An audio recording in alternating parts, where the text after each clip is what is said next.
Welcome, everyone, to this explainer.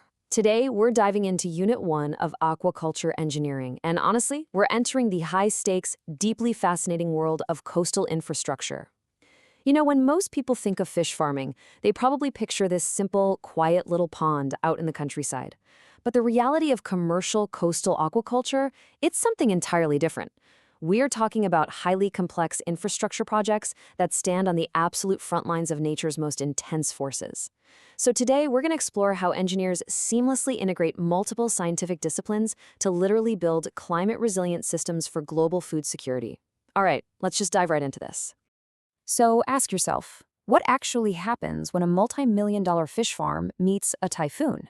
Well, it's not some hypothetical what-if scenario, it's a guaranteed eventuality. Aquaculture facilities are uniquely vulnerable, mainly because they have to be situated exactly where nature is at its most volatile. We're talking coastlines, estuaries, and wide-open marine waters. The ocean and extreme weather are incredibly formidable adversaries. Out here, we're dealing with sheer unrelenting power. Because of that, the existential stakes of this industry are massive, and the cost of failure is, frankly, catastrophic. We aren't just talking about a temporary pause in operations or a bad financial quarter. Poor site selection and weak structural design introduce permanent operational liabilities.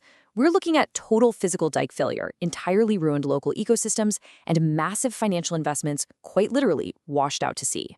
Fish farming isn't just digging ponds, folks. It's a continuous, highly calculated battle for survival against the elements. To combat all of this, here is our game plan for today. First, we'll look at the climate threat. Second, the 4 pillars of engineering. Third, choosing the right armor. And finally, designing for resilience. Okay, starting off with Section 1, the climate threat, or as it's better described, environmental sieges. The sheer variety of these environmental sieges is just immense. I mean, it's not just your average wind and rain. Yes, of course, we have destructive typhoons and unrelenting wave action that constantly test a facility's structural integrity. But we also have these silent destroyers, like highly corrosive marine saltwater. Plus, engineers have to contend with toxic sulfuric acid that's just naturally present in coastal wetland soils. And finally, we have gravity-fed tidal dynamics. Get this, if a site experiences a tidal amplitude greater than 3 meters, the massive fluid forces and extreme water height fluctuations demand massive, economically prohibitive dikes just to prevent overtopping. So yeah, every single day is a literal siege. Moving right along to Section 2, the 4 pillars of engineering, our multidisciplinary heroes. You see, to operate these modern farms, you can't just be a biologist. You need a seamless integration of 4 distinct engineering fields working together like a giant puzzle. Civil engineering handles the structural dikes, pond layouts, and gate frameworks, basically all the heavy earthworks. Then, mechanical engineering manages the fluid mechanics, so things like the pumps, hydraulic flow, and piping frictional losses. Next up, electrical engineering brings the whole system into the 21st century with automated sensors and IoT telemetry for real-time monitoring.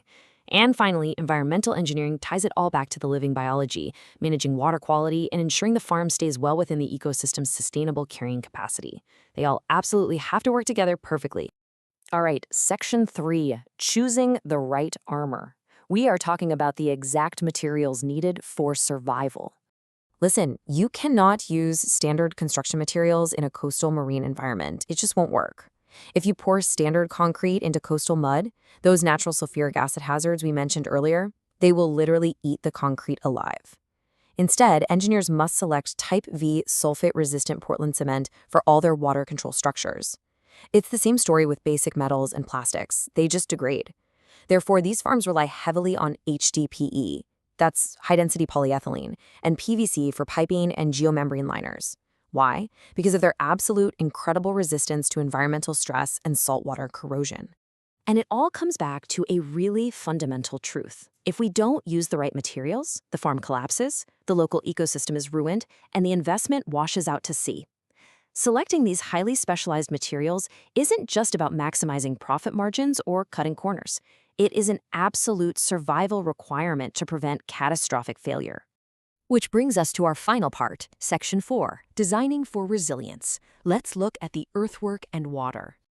Everything starts with the very dirt we build on. Before a single tractor even arrives on site, field engineers have to drop into the hard science of soil geotechnical mechanics. They actually use Stokes' law to mathematically model the sedimentation velocity of soil particles. Think about it. Sand settles almost instantly. Silt settles over a few hours. But cohesive clay, that remains suspended. An ideal, resilient dike needs about 20 to 30% clay to achieve high dry density and low permeability. We literally have to mathematically prove the soil can hold water before we even think about building.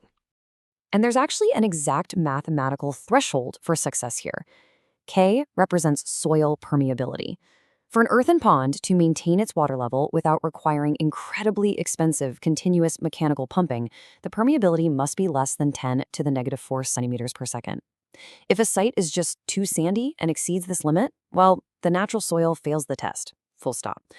The engineer then has to completely pivot the design, either incorporating an impermeable central clay core trench or rolling out massive synthetic HDPE geomembrane liners across the entire pond floor to seal it up artificially. So, once the soil is verified, we finally build the structural fortifications. But we don't build straight walls. No, we design broad-based trapezoidal earthen dikes to resist all that lateral hydrostatic thrust pushing against them.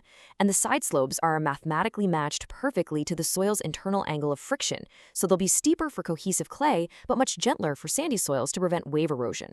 Finally, we install concrete monk gates. And what's incredibly clever here is that they are bottom draining, because toxic unionized ammonia and hydrogen sulfide tend to concentrate right at that stagnant mud-water interface at the very bottom of the pond. These gates draw water from the floor, not the surface. This safely flushes out the toxic chemicals, completely preventing biological stress and fatal oxygen crashes for the fish. It's brilliant.